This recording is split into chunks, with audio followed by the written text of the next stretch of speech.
Hey, welcome back to another episode of the Recalibrate podcast. And today, loving this show, we have in the studio Mike Lassig, a man who spent 25-ish years, serving as an officer with the California Highway Patrol, while simultaneously building one of the most disciplined physiques you will ever see. Decorated natural bodybuilder and former International Natural Bodybuilder Association Athlete of the Year. I get that right? That's correct. That's right. Okay. So anyone who knows him knows this is a great guy, even outside the gym. But today we're going to talk some specifics on how the hell he maintained the physique that he had while doing such a crazy, strenuous, stressful job. So without further ado, I'd like to welcome Mike Lassig. How you doing, Mike? All right. Doing great. Thank you for having me, Leon. Good. Yeah. I'm glad you're here. Glad we were able to set this up. We've been trying for a little while now. Yes, over a year probably. Yeah. But hey, we got it together. So let's get settled in before we get too deep into some of the questions. Let everybody listening know just a little quick background about yourself, where you're from, family, things like that. I was born in Anaheim, California, so I've been a native Californian. I've lived in California my entire life. I'm 53 years old, and I have two kids. They're a 20-year-old LA County firefighter, Landon, and I have a senior in high school at Temecula Valley, Ashton. My wife, Stacy. We have raised these two boys here in Temecula since they were born. I've been in Temecula since 1986. I love the community out here. I've never left Temecula since I moved out here in 1986. I attended middle school and high school in the Temecula area. And then eventually got on with the California Highway Patrol. And prior to that, as you touched on, Leon, I was started working out. So when did the working out part, like when did that become serious for you? Like you knew like, hey, this is what I wanted to do. Well, at Temecula Valley High School, I was a wrestler and a football player, and that was just part of the regimen in sports for pretty much any athlete, I would think, is to hit the weight room. And just naturally, I had some very good gains just from lifting weights and not knowing anything about diet necessarily. So I started weightlifting, maybe even in 8th grade or 9th grade is when I actually started. My dad bought me an Olympic weight set, and I just fell in love with working out. And then once I started playing high school sports, I continued to work out. And that just became a passion for me. And I just liked the results that I got working out, just as far as the physique and the strength, the gains that you would make. And it was always a competition back then as a young person in high school or pre-high school, trying to be stronger than your friends and you would push each other. And that's something that really I enjoy, just the competition with friends who, everybody would always say, how much do you bench? That was always the thing. How much do you bench? The scale. Yeah. And that's one thing, we'll get into it later. That's one thing I kind of regret competing towards was how much can you bench? So anyway, so I would say I'd started working out and really getting into, I haven't stopped working out since 8th or 9th grade when this whole journey began for me. And it just kind of progressed with later on, just knowing more about nutrition and diet and how to train and things like that. So when do you think the transition was made from working out, like you said, going kind of doing it with the guys in school and on teams, to actually bodybuilding? As I was a high school student and an athlete in high school, but there was no internet back then. I mean, I'm pretty old, so there was no internet back then. It was just magazines. And I would go to a grocery store and just stand in the magazine aisle and just look at these muscle magazines. And I would just be amazed by how big these and muscular, how defined these bodybuilders were. And they were like superheroes to me. And that's something also in my generation, and you too, Leon, I'm sure, the 80s action heroes, right? Mm-hmm.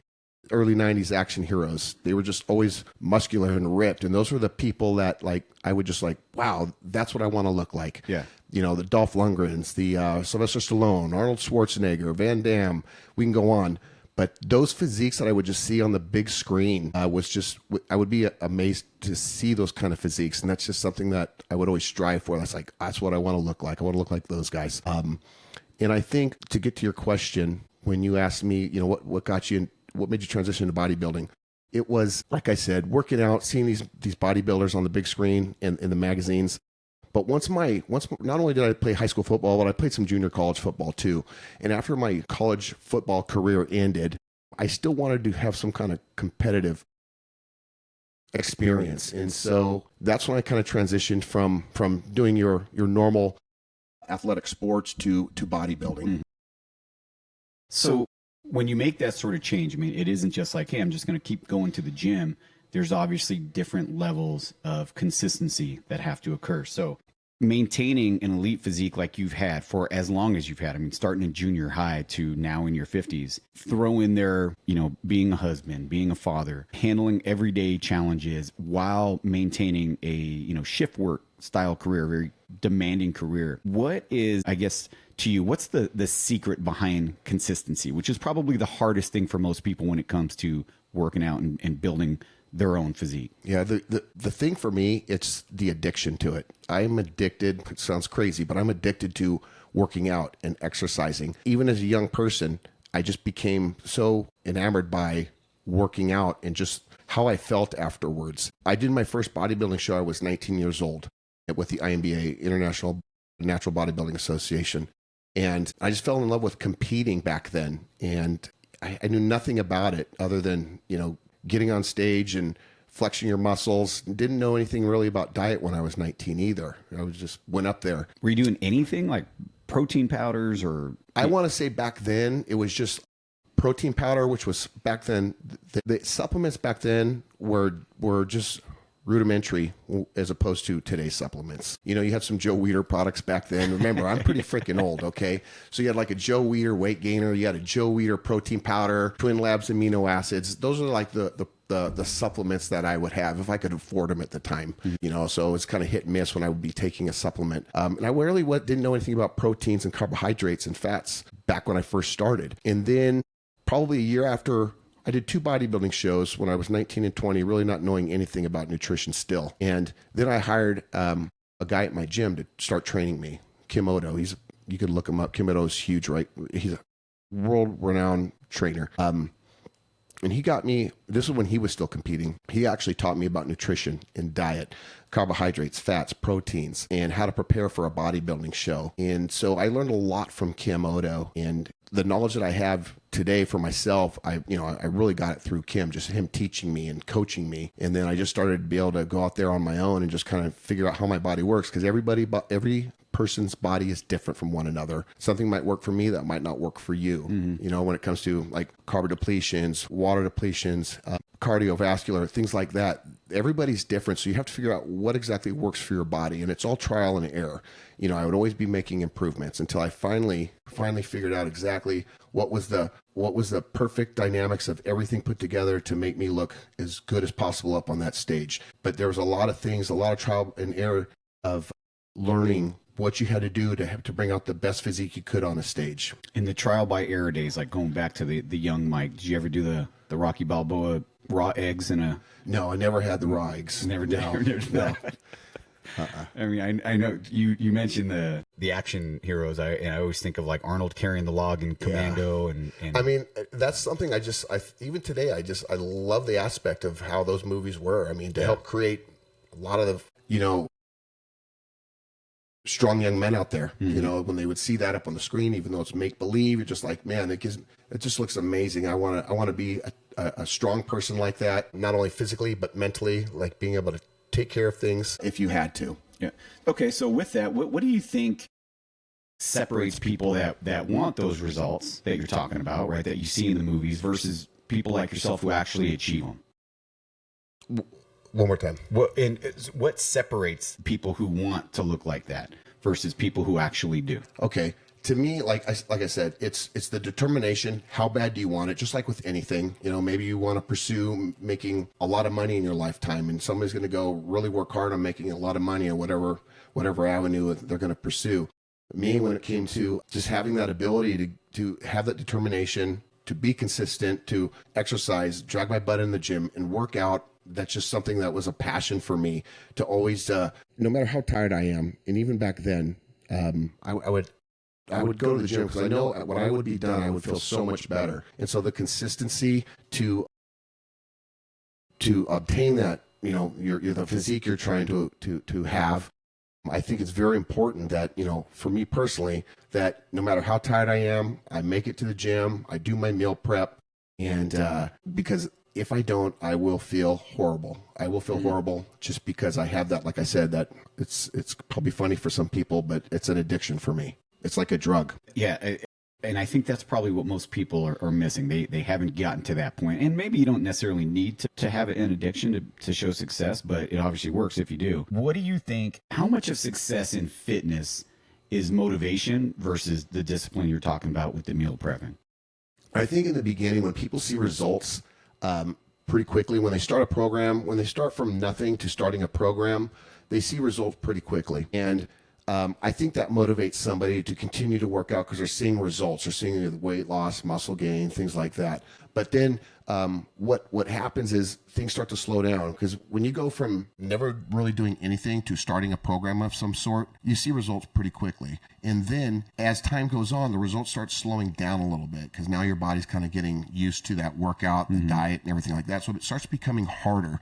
And that's when it really becomes more discipline, I think, to where you're being disciplined. You're going to continue with that program because you know the results are slowing down, but you're going to continue to make those gains, or, you know, the body fat loss, so on. If you stay consistent in there and have that determination, something that, you know, for some reason it comes easy to me. It's just my passion. Okay, but you've made a career of following this level of discipline. What would you say worked for you on days where, because there had to be at least a day or two in there, right, in all these years and decades, where you just didn't feel like training or didn't feel like meal prepping? Sure. It's just like dragging my butt. Like, okay, I'm tired. You know, we worked a long shift. Maybe I don't feel great, but I have to drag myself to the gym. I go to the gym and it's just like, I get there. Once I start moving around in Leon, with our job that we do, and with the shift work and working graveyards and things like that,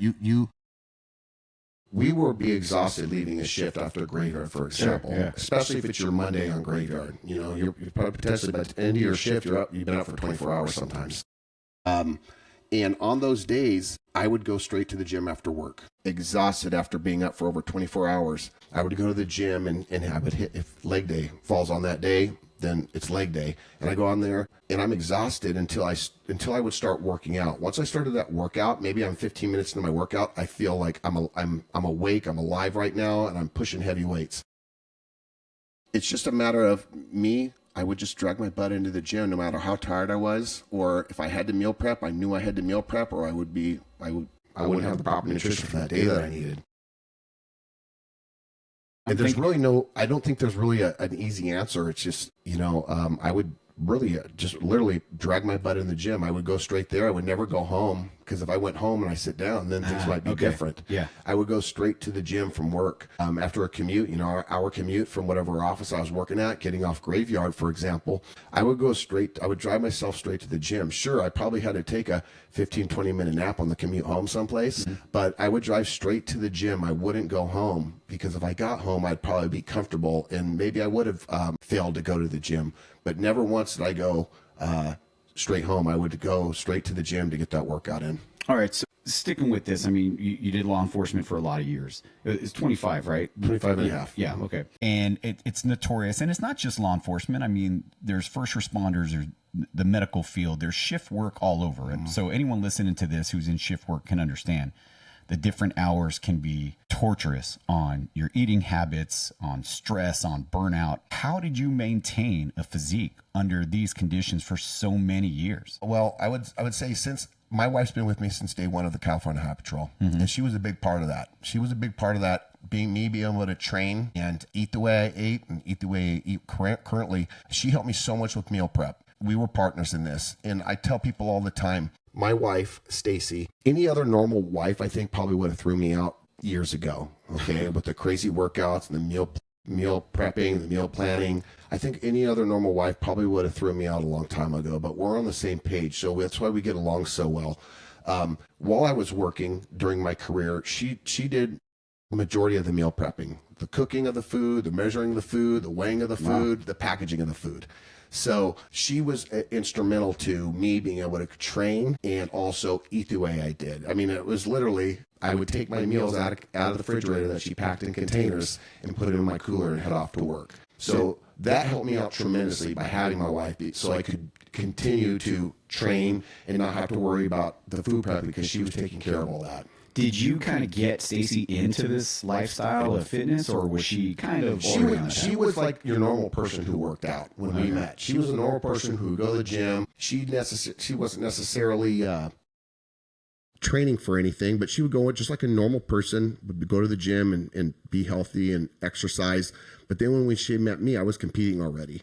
And she got to see the lifestyle that I was living of, as far as like, being regimented and disciplined and going to the gym regularly.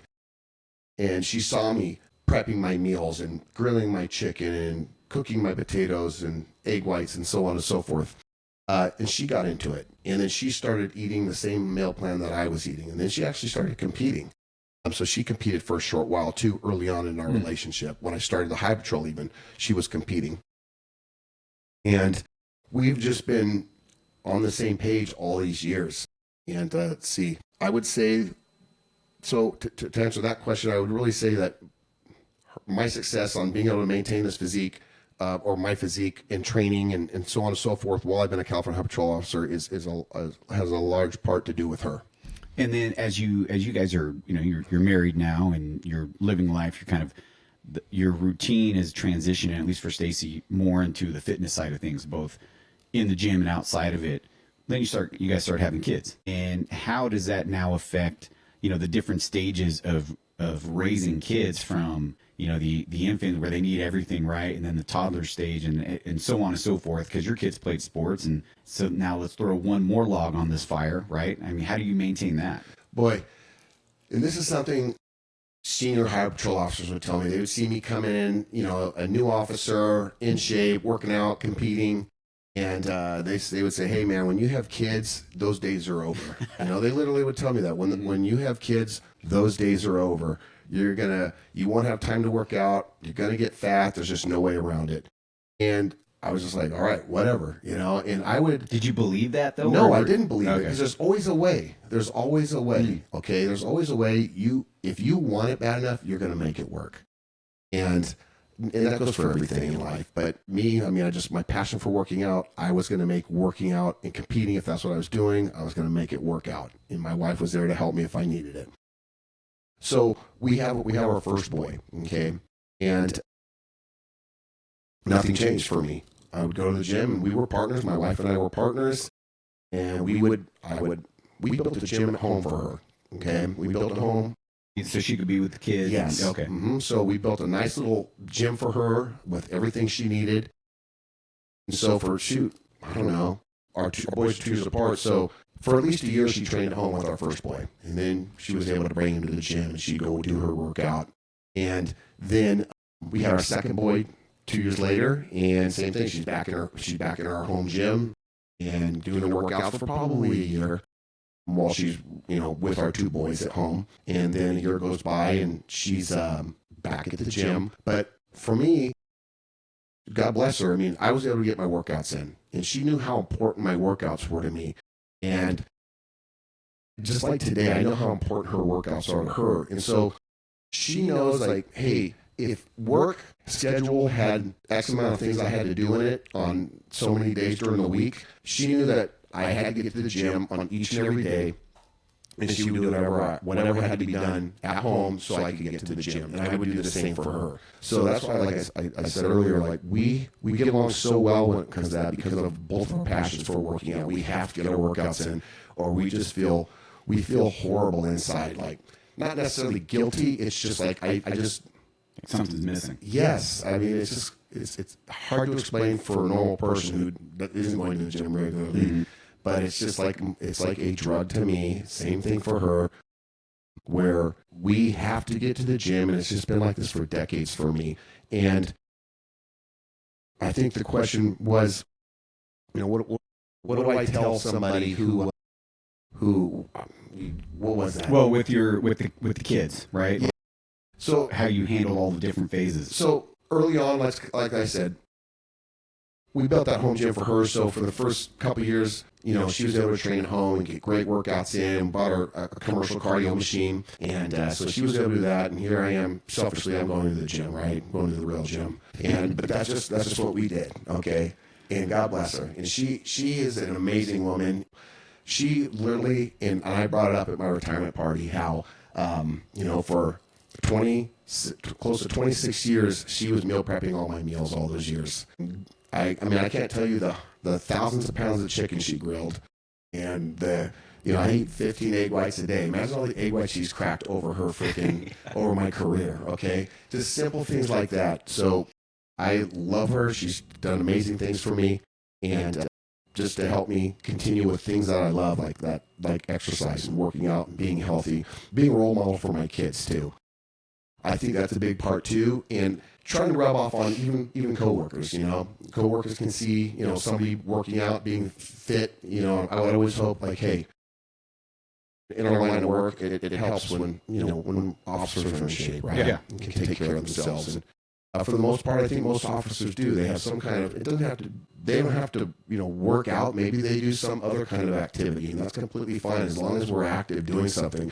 But just me personally, it's always gym. I love the gym. I love lifting weight. I love pushing myself. I love the cardio. So it's just something that I would always encourage anybody to do, because gym's always going to be there.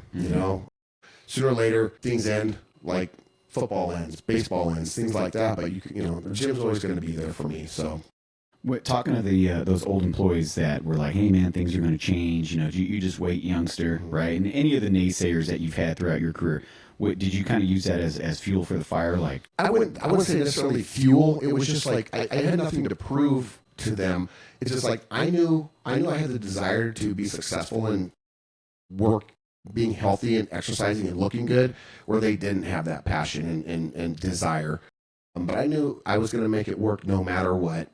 If I had to get up at 2 o'clock in the morning to work out, that was going to happen. If I had to work over 24 hours, if I had to work a graveyard shift, and by the time I get to the gym, I've been up for over 24 hours, I was going to make it work. And that's what I did. I don't know. It's just something that I had to do was go to the gym. All right, so let's switch gears to like some of the bodybuilding or working out specific. So if you have someone who's trying to lose fat, gain muscle, what fundamentals matter the most for that people like overcomplicate? What would be what's your take on that? Like, what should they focus on if that's what their goal is? Losing fat, gaining muscle. It's calories in, calories out, right? So I think for the most part, when it comes to losing body fat, you have to do some kind of activity, and maybe it's not working out, maybe it's walking, maybe it's swimming, maybe it's playing tennis, it's anything like that, anything where you can expend calories.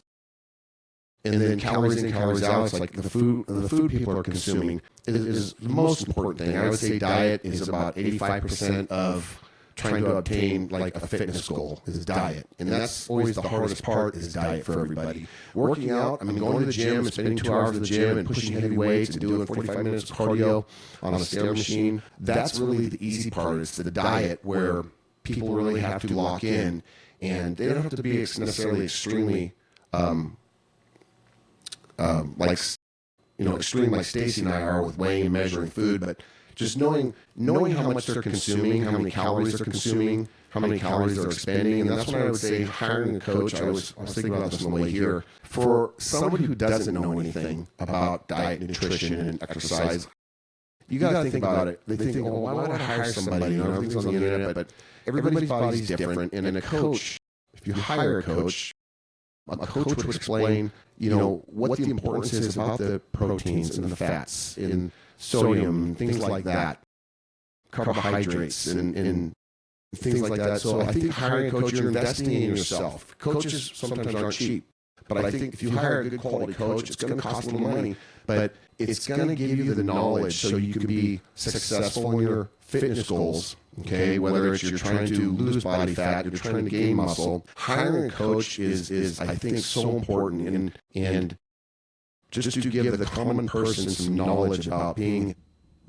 healthier and obtaining their goals quickly versus, I shouldn't say quickly because it's a marathon, not a sprint, but obtaining their goals over a period of time versus just spinning their wheels. And I think the common person out there spins their wheels because they're not seeing results, and then they give up. Okay, and like I always tell people, hey, I've been doing this. I've been literally working out nonstop for 38 years. Okay, 38 years or more. I've been working out. And a large majority of those years I was competing in bodybuilding. So I always had a goal, whether it was a 12-week bodybuilding preparation program, a 16-week bodybuilding preparation program. I always had a goal. Now I don't compete anymore, but I don't have any goals, but I just want to maintain. So that's why I still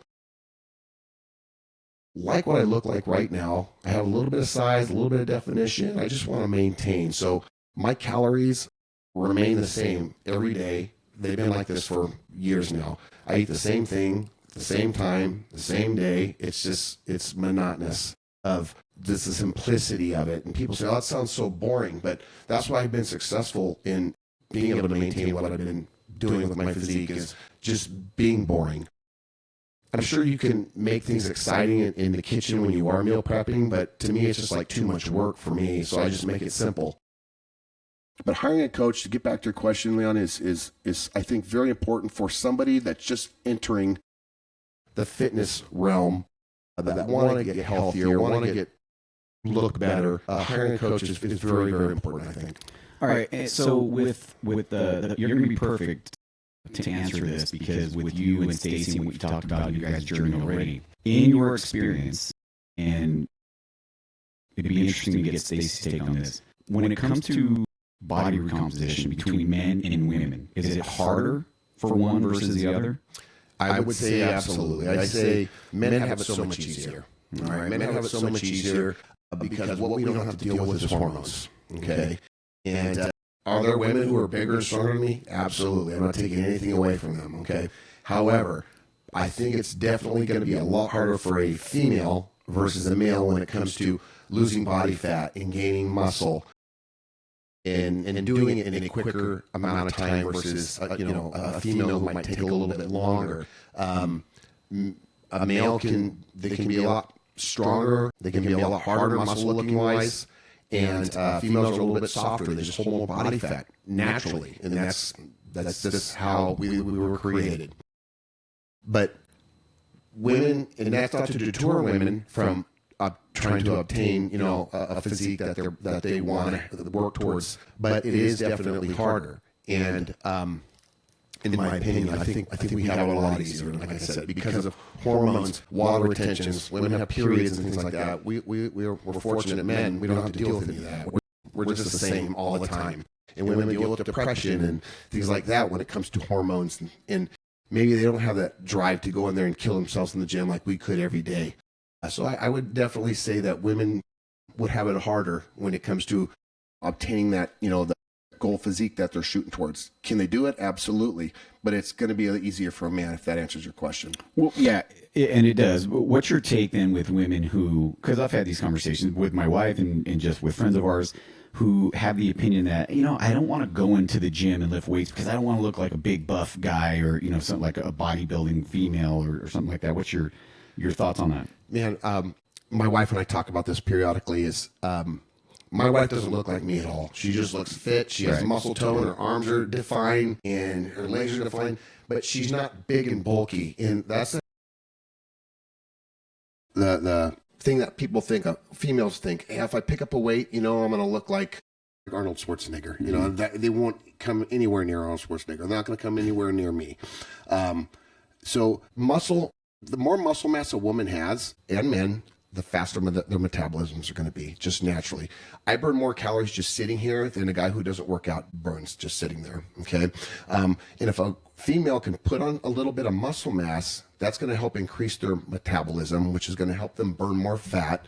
And the one of the perks to it is they're going to actually, look really good. They're going to have some nice defined lines. They're going to have nice physique, nice shoulders, nice arms.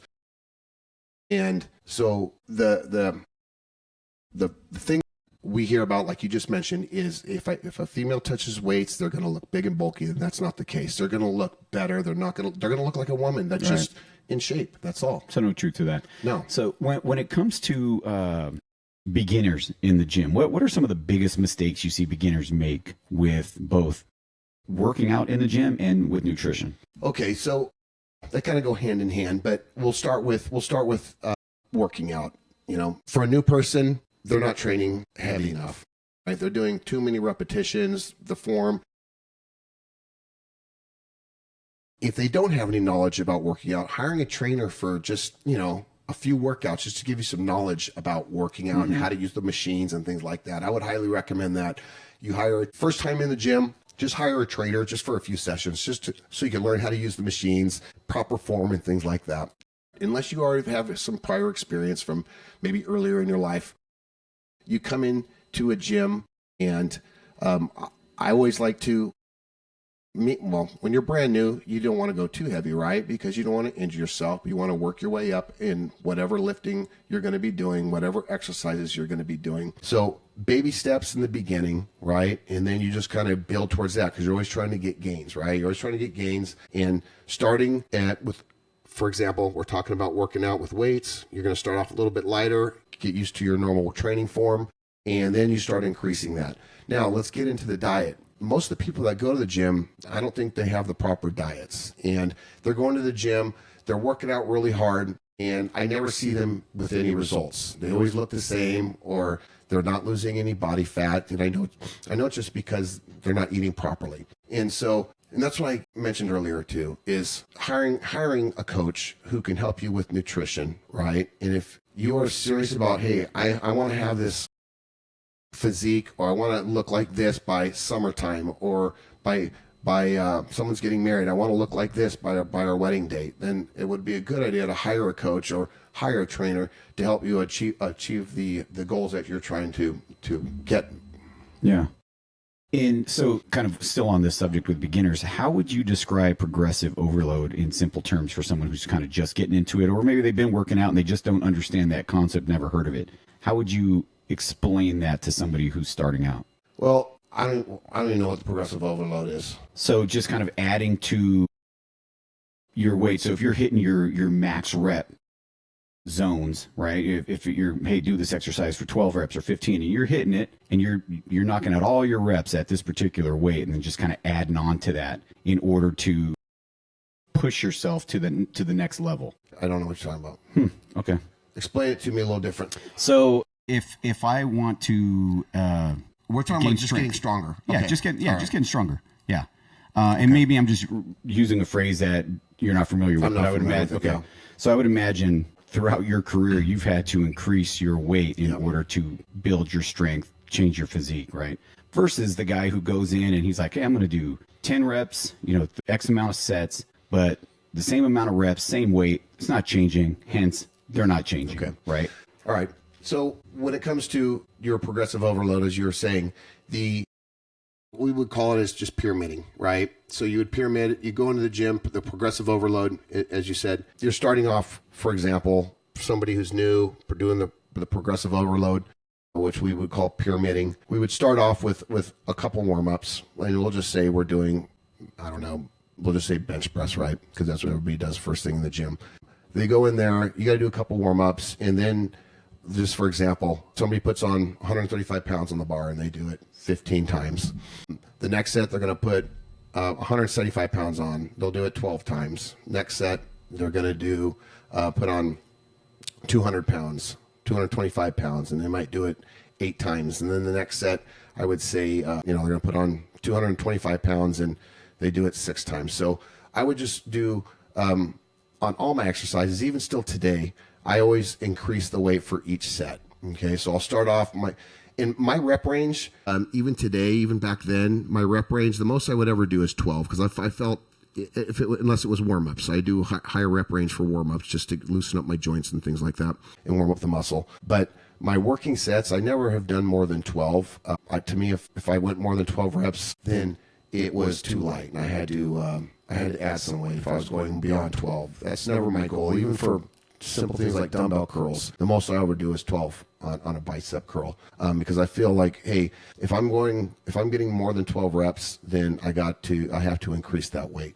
But for all my exercises, for the progressive overload, the pyramiding that I've always done, is even whether it's a back movement, a tricep movement, shoulder movement, I'm always increasing the weight. So I'll start off with something I can get 12 times. I'll do 4 sets. For example, let's just say we're doing dumbbell presses on shoulders. I will do 4 sets of whatever the weight's going to be, and I'll do it 12 times, okay? My next set, I'll increase the weight. I'm not sure what exercise we'll be doing, but we'll just stick with shoulders right now. But we'll increase the weight where I'm pushing it. I can get 9 or 10 reps. Then the next set, I'm going to increase the weight, and I'm going to see if I can get anywhere from 7, 8 reps. And then my next set, my last set, my fourth set, I'll probably be going anywhere from, because it'll be heavy, it'll be 4 to 6 reps. So my first set was roughly 12, and then my last set, my fourth set, I'm going to be getting 4 to 6. So that's how much the weight has increased by the time I get to my fourth set. And you're pushing in those last couple reps, yes, with each one. So how has your approach to working out changed as you've gotten older? I always say I got to work out smarter, not harder. Okay, because at 53 years old, I'm in it for the longevity of it. I want to be able to continue to work out. And sure, I've had my injuries, and whether it was a shoulder injury or what have you, a bicep injury, tendonitis in the elbow. You know, we get injured with when we're doing these kind of, you know, exercises, or any kind of exercise that you might do. And whether you're a runner, my dad's run marathons his entire life, and he's had a knee replacement from all the running he's done. So any exercising that we're doing, there's a lot of wear and tear on your body. But I always say, like I was mentioning, I got to train smarter, not harder. So there's things I don't do anymore because of my age, because I want to continue to be able to work out. So one of the things I don't do anymore, and I haven't done it for years, is bench press. Okay, I haven't done bench press for years because it's so bad for your shoulders. And I don't do barbell squats in my back anymore because it's risk versus gain. I can get just as good of a leg workout using a half squat than doing barbell squats on my back. Because the risk versus gain, I want to, as much as I love all that stuff, back in my old day when you used to do the ego lifting as a young person, it's too much wear and tear in your body. And if somebody at my age where I want to continue to work out and enjoy exercising like I do, I have to change some things up. So absolutely, during my older years here, I've changed things up so I can continue to work out. I'm more machines now, dumbbells and cables, just so I can continue to work out. I still get great workouts. I still get great pumps. Nothing in my physique has changed, and that's what I've done. Really, it's just I've changed some things just so I can continue to work out, enjoy it, and not be miserable. Okay, so that's interesting with no bench press. I mean, you're obviously still working your Monday is International Chest Day, right? International Chest Day is Monday. Okay, for everybody listening out there, that's when everybody hits chest, is on Monday. Right. So nothing's available on any chest machine at the gym on Mondays. Nothing. So you're just now using machines and dumbbells to hit your chest at this point. Mm-hmm. Yeah, I haven't bench pressed for years. I mean, because I know how much damage it does to your shoulders, because my shoulders right now suffer, and I know it's from, just years of bench press and doing military presses behind the neck and lat pull downs behind the neck. Everything that is not natural movements for your shoulder. That's what we used to do in the 80s and 90s.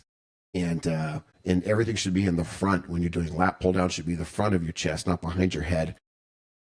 Shoulder presses should be in front of your face instead of behind your neck.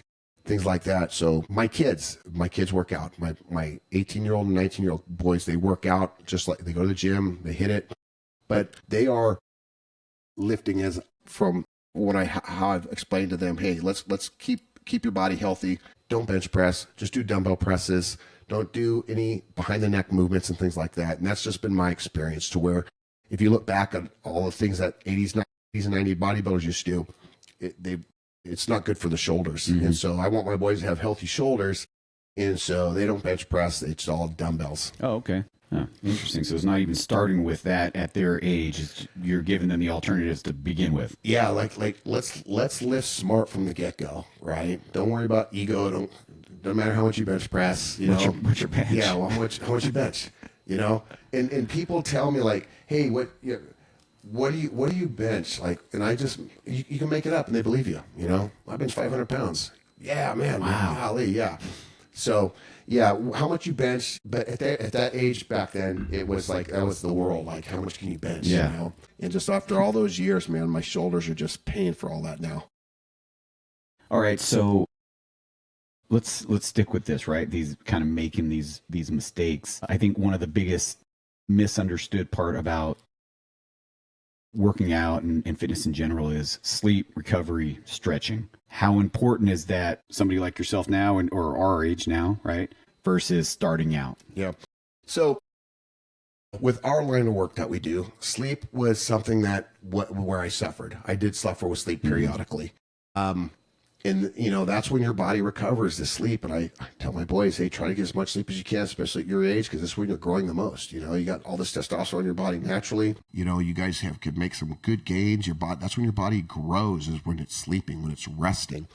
But with our line of work, I mean, it was hard to, you know, when we were working graveyards and things like that, and I was competing back then, it was, you don't sleep like very well on graveyard, right? When you're sleeping during the day, it's not real It's sleep. not natural. No, it's not real sleep. And so I lost a little, I didn't sleep well, but I still, I'm sure, had I had a normal life, you know, gains maybe would have been a little bit better. But I think for the most part, sleep is so important. It's just something I couldn't obtain religiously, is that sleep that was so important. Diet, nutrition, on point, but sleep, I lacked in sleep all those years. And then with recovery, I mean, your rest days went younger versus today. Do you find yourself having more recovery? Have you kept it the same? No. So early on, and you're bringing up a lot of good points, because these are things I thought about and it slipped my mind, but you brought them up. So early on in my working out of, you know, to compete, I was training every body part twice a week. I was young. I was in my early 20s. I was, you know, started when I was 19, and I was in my early 20s. And so I was hitting every muscle group twice a week. You know, I was young, I was strong, you know, you had those high natural testosterone levels. And even then, though, as hard as I was working out, I would go, I mean, just kill myself, legs twice a week, you know, chest twice a week, arms twice a week, back twice a week, shoulders twice a week. And I was killing myself in the gym back then. But that's just what people did, because that's what the freaks in the magazines were doing, you know? Arnold's Encyclopedia had that, right? Yeah, and so I really thought that that's what I should be doing. So I did that for a long time. I probably did that for, I don't know, 10 years. And then I realized, and maybe it was somebody had mentioned something to me, I don't remember, but they said, hey man, you're overtraining. You're working out too much every week. You know, you're not allowing your muscles to recover. And so I would go in there, you know, I'd hit legs real heavy, let's say on Monday, and then I'd hit them real heavy again on Thursday. Well, they haven't recovered from that when I destroyed them on Monday. And that's when you're growing, is when they're recovering. And if I hit them too soon, you're just tearing them down again, not letting them repair themselves. And then the light bulb came on. And then it's like, man, the guy says, you only have to hit everything once a week. And so I said, really? So I tried that out, and it was hard for me to go from training everything twice a week to just doing it once a week. It's like, man, I don't feel like I'm getting everything. But ultimately, that was the greatest decision I ever made, was just hitting everything once a week. Because when I go into the gym, I'm annihilating whatever I'm working out. I'm going to go in there, I'm in the gym for 2 hours, I'm going to annihilate my chest, my shoulders, my back, calves, whatever it's going to be. And I need an entire week to recover. And then 7 days later, I'm going to be hitting that body part again. And so that was a big factor in me, because you're always learning something. You're always learning something in the health and fitness world. And that's something that was very important for me to learn, is I was overtraining and I wasn't getting enough rest in between my workouts. And then once I started giving my body more rest in between workouts, I started to see more gains. I started to see myself be able to maintain more muscle mass and hold on to that muscle mass, especially when I was depleting myself for a bodybuilding competition, because you don't have all those calories to feel strong in the gym. And then you're going into the gym. If you're training everything twice a week, you don't have that energy. Your second workout for your legs or your shoulders, whatever it is, it's not going to be as good as your first one. And so now I train legs on Sunday currently, and I go in there, I destroy my legs on Sunday, and by next Sunday, I can't wait to hit legs again. I'm excited for it. You know, I was like, I want to kill my legs again. So that's just how it's worked out for me, where I actually learned something that helped my body, is just hitting everything once a week, and I hit it hard and heavy. Now, am I saying that's the ultimate plan? Absolutely not. But it worked for me, because I hit my body part so darn hard, it needs a week to recover. And somebody else who might train twice a week, and that's completely fine if it works for them, because remember, everybody's different. what I'm saying today is it just works for me. Maybe it won't work for somebody else, but it works for me all these years since I changed it up to just once a week. I haven't lost any muscle mass while training. I haven't lost any muscle mass. If anything, I gained muscle mass over the years by training everything once a week. So it worked for me. Because when you aren't using drugs, your body needs more time to recover. And if you remember when I said, man, in the old magazines, those guys were hitting everything twice a week and they look like freaks. That's because they were on every pharmaceutical product out on the market. Right. Okay, so their bodies recover so much quicker where they could go in there twice a week. But when you're not using any enhancement, it's going to take longer for your body to repair itself because it's doing it naturally. And that was just something very important I learned. My wife still does the same thing. She trains everything once a week. So with training splits in general, so I want to get two takes here. One, what is your current training split now at this point in your life? And two, what's your take on training splits as a whole, right? You've got the what is it, the bro split, right? Body part a day. You've got the, 1 day upper, 1 day lower. You've got 3 days. I mean, there's a lot of variations of training splits out there. And I get that everybody's different. Schedules are different, body compositions are different, so it's going to vary. But have you ever experienced like this seems to be one that helps more people than not when it comes to how to train your split throughout the week? Yeah, you bring up another good point. Like the different programs that are out there, and some people have different goals, and so that's a big thing. Is people have different goals too, and so maybe somebody doesn't want to have big chest, big arms, and things like that. So maybe they don't want to do the program they have. They just want to be toned and lean. So I would think working out, maybe like you said, they're hitting everything twice a week, but they're hitting it lighter. They're doing more repetitions and things like that. That's probably more of their goal versus me. I'm trying to maintain my muscle mass, especially my age. And so I go in there and I hit that heavy weight where I'm sore. Like I can't do anything for chest or arms or anything until the next week. So how my current training program, and it's been like this for decades. Nothing's changed. Okay. I'm vanilla when it comes to working out. I'm just leg day on Sunday. Okay. This is my exciting life. All right. Leg day on Sunday, chest day on International Monday. Okay. I hit back on Tuesday. I hit shoulders on Wednesday. I do triceps on Thursday, biceps on Friday, and I take Saturday off. So I'm in the gym 6 days a week.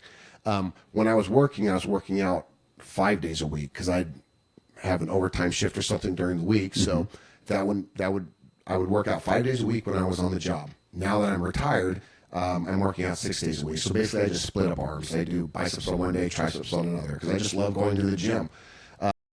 Let's talk about rest days. And you'll see a lot of people like me that don't like rest days, but you got to have a rest day at least, right? And so I do cardio right now. I've been going to the gym. I do cardio 6 days a week. And is it too much? Not too much, because I'm not in there killing myself. It's just a steady pace on the stair mill, you know? So it's not like I'm out there running miles upon miles. That's not my cardio. My type of cardio is just stairs, and if the stairs are taken, I'm on a treadmill on a steep incline, and it's not like a very fast pace. It's just, just low intensity, steady state type stuff. Yeah, exactly. That's how the cardio that I do, because it's just more for my heart, than anything. If I do too much cardio, then it starts to lean you out. You start losing muscle mass. Your body starts tapping into your muscle when you start doing high levels of cardio. And my wife learned this too, where she wasn't able to get the muscle gains that she really wanted because she was doing too much cardio, high intensity cardio. She'd be on the cardio for 45 minutes, like the stair mill for 45 minutes, high intensity stuff. And then she cut it back. And then she started to notice like, yeah, my body was doing way too much cardio. I'm actually gaining some muscle now. And she was more happy. She was happier with her results from less cardio than an abundance of cardio. She was doing a lot of cardio because that was just like what she thought she had to do. Yeah, that's probably contrary to what most people think, right? They think, I have to run X amount of miles. I have to be on there 45 minutes, right? I think a lot of fitness classes that are out there like kind of peg that 45-minute mark as the sweet spot. Yeah. But when you do your cardio, 6 days a week, there's probably people out there who are like, damn, that sounds like a lot. What time frame are you doing? I'm on the stair mill for 15 minutes. Okay. That's it. I'm on the stair mill for post workout. Post workout. So It's something that I do post-workout because I want to be strong for the weights. So I do weights first, and then I hit my cardio afterwards. I don't care how strong I am for cardio. It's just, a stair mill, you're just pumping your legs. But I do it for 15 minutes. And it's like a moderate pace, but what I'm doing that for is just for my heart, really. I'm not using it to keep me lean, because what keeps me lean? My diet. Okay? I just do that 15 minutes on the stair mill just so my heart starts pumping for 15 minutes. Give me something. And when you're working out too, you're doing cardio, believe it or not. Yeah. You get on that, whether you're doing squats or anything like that, your heart is pumping. I check my heart rate after a strong show. I'm like, holy cow, it's crazy. And so cardio that I do, it's like I said, it's nothing that where I'm killing myself on cardio. It's just a moderate steady pace, and I do it for 15 minutes. And my wife does that too. She has learned that she doesn't need that much cardio because body fat's controlled through diet. And then where do you throw in abs or core for both you and your wife? So her and I both do abs twice a week. So I'll do it on leg day. After my legs are done, I hit abs and then cardio. And then I also do abs on my shoulder day. So abs get hit twice a week, and we both hit calves twice a week. All right. Let me ask you something about, there's a lot of talk nowadays around TRT, peptides, even just steroid use, right? Human growth hormones. What's your take on that for someone who's getting into it, using that sort of stuff? Are you completely anti? Do you think there's benefits to it? Yeah, I'm not anti about any of that stuff. I mean, those guys that I adored back in my early younger days, they were all on it. Yeah. It's just like, man, that's what really drew me into bodybuilding, was seeing those guys. And that's not the route that when I was competing, that's not necessarily, because I knew how much it entailed to look like those guys, just from talking to guys at the gym. Gold's Gym Temecula, it was like the little mecca in the Inland Valley, was Gold's Gym Temecula. It's not around anymore.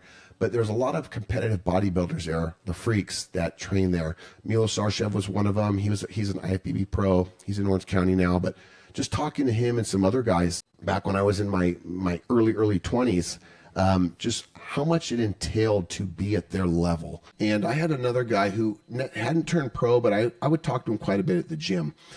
He was a very, very good person to talk to, because he knew my passion for bodybuilding, and he knew, like, hey, how much I really idled those guys that were the IFBB pros, and how, it would be that's what I wanted to look like one day. And he told me that when he competed, and he did everything under the sun too, but when he competed, he told me he had to use so much performance enhancing drugs, and he regretted it. But the point that he tried to tell me is, one time his coach, his guru coach, handed him a list of all the supplements, quote unquote supplements, he had to take. Mm-hmm.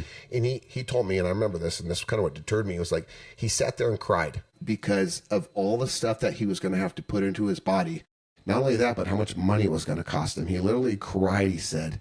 And that kind of was like, okay, yeah, well, it doesn't seem worth it, because these guys don't get really anything out of being an IFBB pro. I mean, nobody knows who these guys are, right? Unless you're just kind of into like that sport, like I was, and back then, looking at those magazines. But I think ultimately, I don't have a problem with anybody using those performance enhancing drugs. It's their body, it's their choice. I have no problem with it. Where I competed with the International Natural Bodybuilding Association, INBA, and they drug tested. WADA, World Anti-Doping Association, the same organization that the Olympics use. And so that was just my avenue. It's like, I knew I was never going to be an IFBB pro, but I wanted to compete in bodybuilding, and I want to be on a natural playing field. And so that's why I competed with the INBA, and eventually became a pro with their division, the PNBA, Professional Natural Bodybuilding Association. And for anybody out there listening who wants to compete at any level, at any age, and you are a natural bodybuilder, it's something I would, if you're in the California area or the Western States area, they're real big on the Western States, but it gives you an avenue to pursue, so you aren't competing against people who are using the performance enhancing drugs. Is competing with a natural organization that does test properly. And I competed with them for years.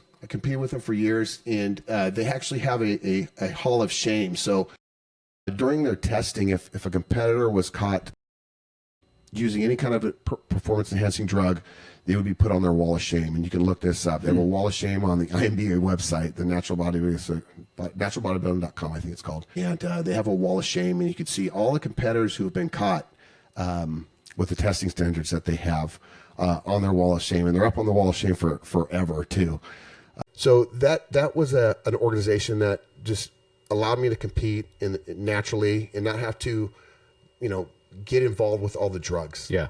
Did you ever consider, like, man, I mean, as defined as you were, right? Like, maybe I can get a little bit bigger. I think everybody does. And I talked to Stacy about that too. And she's like, I'm sure everybody thinks that, know, it's like, even everybody I've competed with in the IMBA, I'm sure the thought have crossed their mind, like, hey, if I just made that jump over to the other side, how much better I could be, how much bigger I could be. And I'm sure everybody thinks that.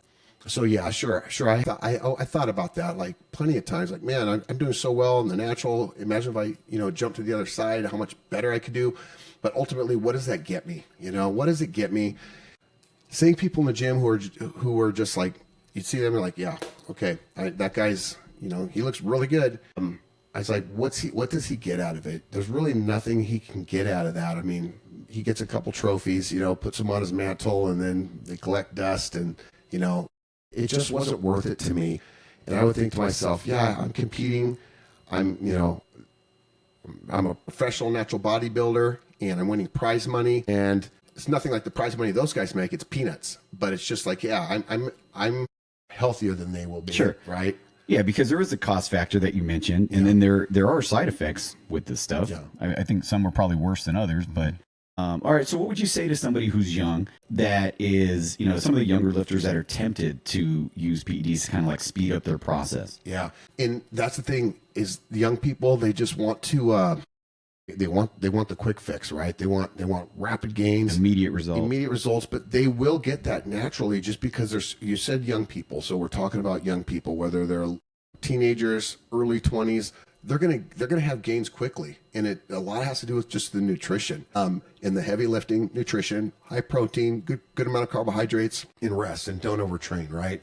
And they're going to see results. Like I said, sooner or later, those results are going to slow down, right? Because they're going to start to slow down, and it just gets a little bit harder. Me, I at my age, I can't get any bigger. I'm just doing everything I can every day to hold on to everything that I've earned, and I've been pretty fortunate to where I'm 212 pounds, and nothing's changed over the last few years, just because I still train the same. I train heavy, and I don't do too much cardio. My diet hasn't changed. And so for young people also, diet is so important. And I didn't know anything. When I did my first bodybuilding show, 19 years old, I didn't know what I was doing. I didn't know what to eat. I wasn't eating enough protein. I was eating too many carbs, until I got with that coach, Kimoto. And he really pulled me under his wing and taught me a lot of things to be successful. In the world of mental health, do you view working out as therapy, or is it a therapy for you when you go in there? Man, I think that's why I'm so addicted to it, because it's the therapy. It's the therapy. And you can attest to this is, with our job, you're never guaranteed to get off on time, right? Yeah, right. And that would be one thing. When I say I'm addicted, that would be one thing, like when I wasn't expecting to work late, and it happens because I had a date at the gym, right? I had to go to the gym and work out because that's what my body wanted. My brain wanted to get to the gym. And when work would get in the way of that, right? Work pays the bills. So that always comes first. So work pays the bills. All right. Let's get that straight. But was I happy about it? Absolutely not, because I wanted to get to the gym so bad. That's like, as you're winding down towards your shift, the end of your shift, you're like, man, I'm looking forward to going to the gym. I just wanted to release everything that's been building over this shift.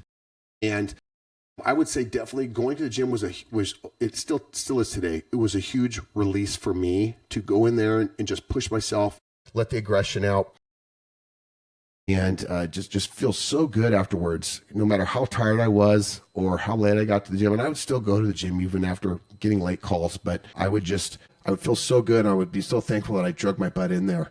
It does make you feel better. It does help you mentally and emotionally, any kind of exercise, but I could just attest to going to the gym. It helps so much for my mental status to just feel good. And whether I'm even when I'm depressed, I go to the gym. I just feel so much better afterwards.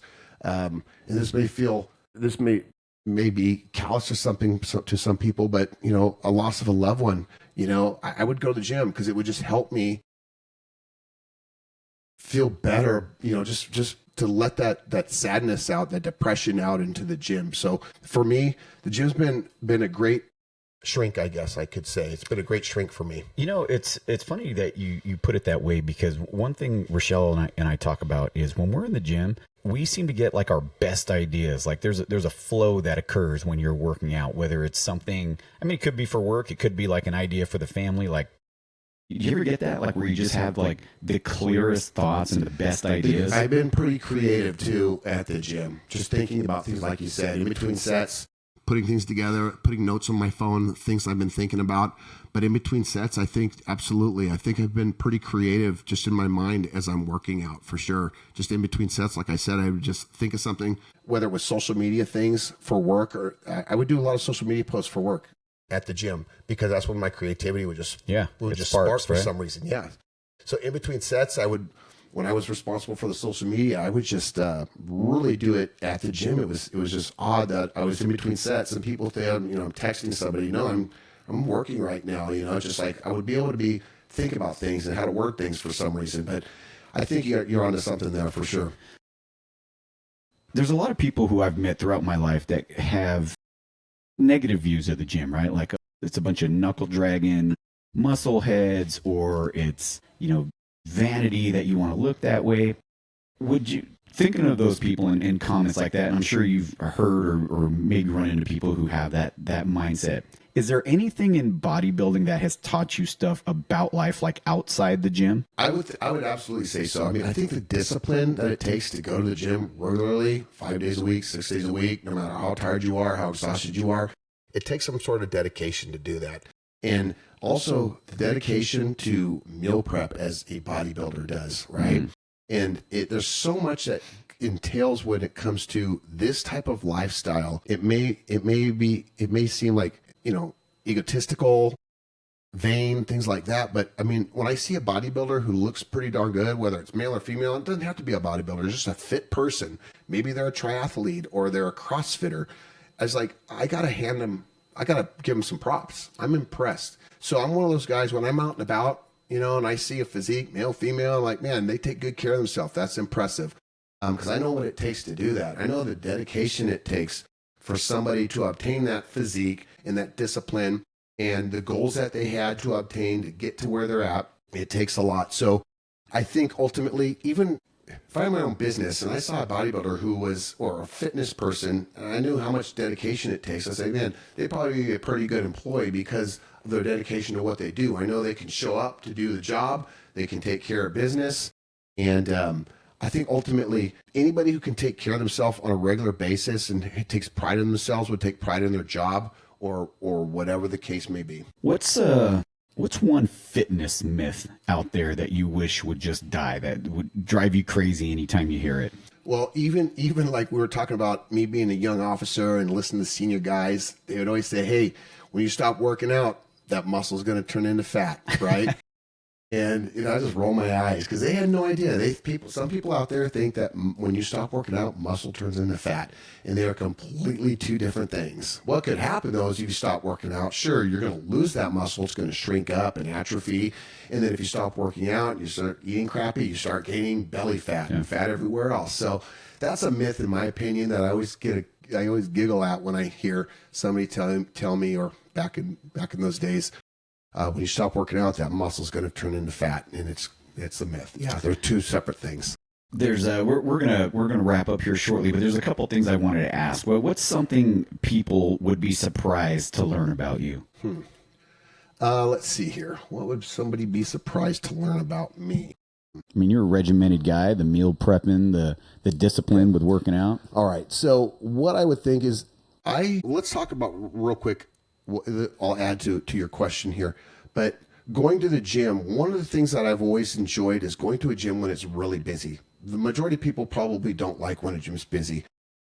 I like when a gym is packed because there's so much electricity. Like I can thrive off of that.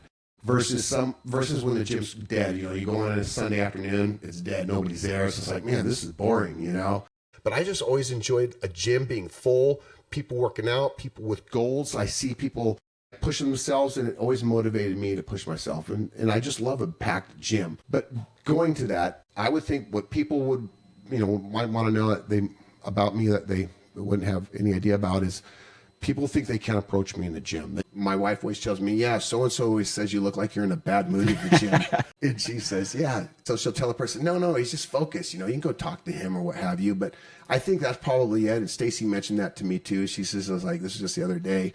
She said, people always tell her, they go up to her because she's talking to everybody, but they go up to her and they'll tell her, hey, your husband looks so unapproachable, Yeah. It's just like, she's like, no, he's just focused. This is like his place. This is where he just just debriefs, he just goes out into the gym and he just focuses on just whatever his mission is in the gym. And so, but she always tells me, yeah, you can go up to talk to him. He's approachable. He just might not look like it. Well, they want to ask you how much you bench. Yeah, right. So, yeah. If you could go back and give yourself, young Mike, not little Mike, but young Mike, one piece of advice, what would it be? Man, like I said, like I told my boys, all right, when it comes to advice working out. Yeah, working out. I mean, obviously you'd be like, hey, invest in Apple. And, right. Yeah, we'll skip that one. That's the obvious one. Okay, so like I said, man, bench press. I would never have bench press if I could go back in time. I would never have bench press, and I would have never done any military presses and all that other crazy stuff because it's so bad on my shoulders. I won't speak for everybody, but it was bad on my shoulders. And now my shoulders are just, they hurt all the time. And that's why things have changed for me, more machines, cables, dumbbells. But yeah, bench press. If I had never done a bench press in my life, I'd be happy today. All right. Yeah. So this opens up, a personal interest to me because you always hear about the big three, right? Bench press, bar squats on your back, and deadlifts. Right. And I've heard completely different takes from pros and guys who are phenomenal like yourself. You haven't mentioned deadlifts yet. These are supposedly the big three staples, right? The strength builders that should be in everybody's routine somewhere. What do you think about that? And I did all three of them. I used to do heavy bench press, heavy deads, and heavy back squats. And thank God my knees are still good, but my shoulders are shot. For me at my age, and I haven't done deads for a while, I would say probably 4 or 5 years I haven't done deads because, like I said, risk versus gain at my age. Would I recommend them? I hate to say would I recommend them for younger people? Yes, because they're going to put some mass on those younger people. They will. Bench press is going to put mass. Do your boys do it? Bench press? Deadlifts. No. But for young people, whether they're playing sports, football or something like that, wrestling, deadlifts, absolutely. Deadlifts work just about every muscle in your body. And I loved deadlifts. But for me at my age, it's like risk versus gain. And here's how stupid I am. I just can't go in there and lift a lighter weight for deadlift. I'm going to go all out. Okay. And sooner or later, I'm going to hurt myself or something. And it's just not worth it to me. So risk versus gain always for me, especially at my age, is like, is there other things I could do in the gym that I could pretty much kind of get the same results from a deadlift? Yes.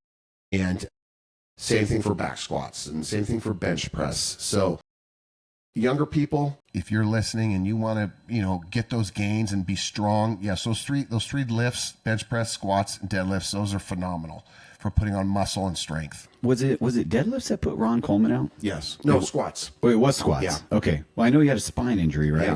And he did 800 heavy ass pounds or something like that. I was just going to try that this afternoon. Maybe I'll give it a pass based off what you said. So.